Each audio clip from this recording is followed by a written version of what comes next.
Hello बच्चों, let's read this question. The question says a fish swimming in water body when taken out from the water body is covered with a film of water of weight 36 gram.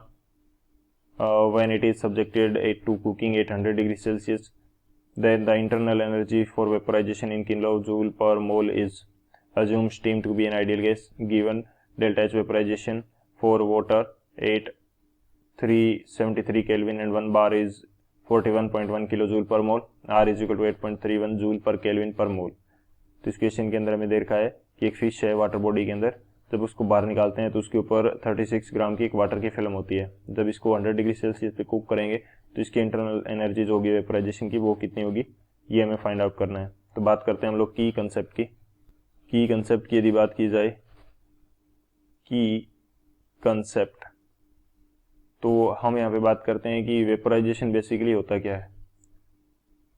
Vaporisation तो vaporisation होता है हमारे पास जब हम किसी liquid को gas के अंदर चेंज करेंगे तो जो प्रोसेस होगा उसको वेपोराइजेशन बोला जाता है।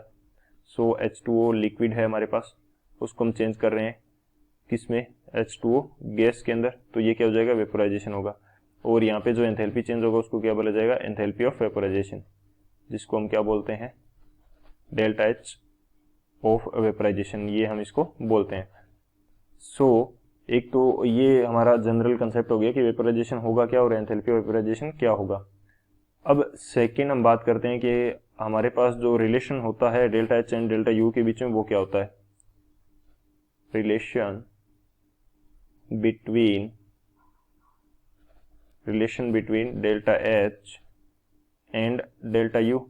तो delta H and delta U के बीच में रिलेशन ये होता है कि डेल्टा एच हमारा इक्वल होगा किसके, delta U plus delta n g R T के इक्वल होगा।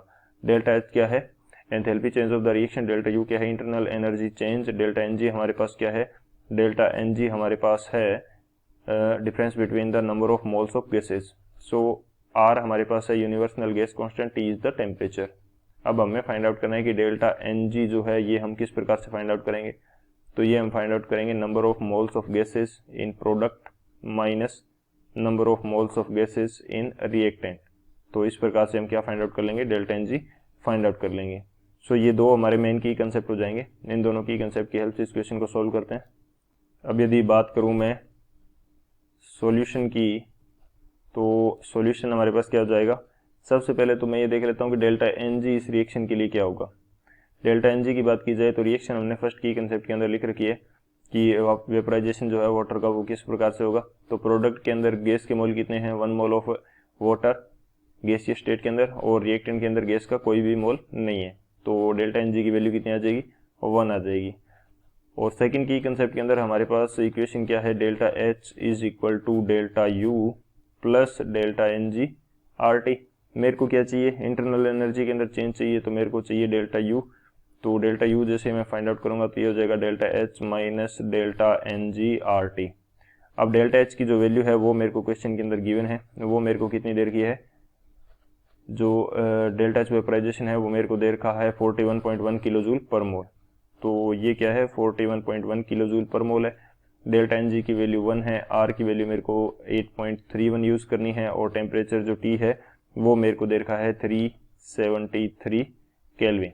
अब ये जो पूरी वैल्यू है जूल के अंदर है, इसको किलो जूल के अंदर चेंज करना पड़ेगा, तो 10 टू द पावर -3 से क्या कर देंगे, मल्टीप्लाई, और ये हमारे पास कितना आ जाएगा 41.1 माइनस, जैसे इस पूरी वैल्यू को सोल्व करते हैं 8.31 का मल्टीप्लाई करेंगे 373 से और डिवाइड करेंगे 10 टू द मल्टीप्लाई करेंगे 10 टू द पावर -3 से, तो ये मेरे पास आ जाएगा 3.099।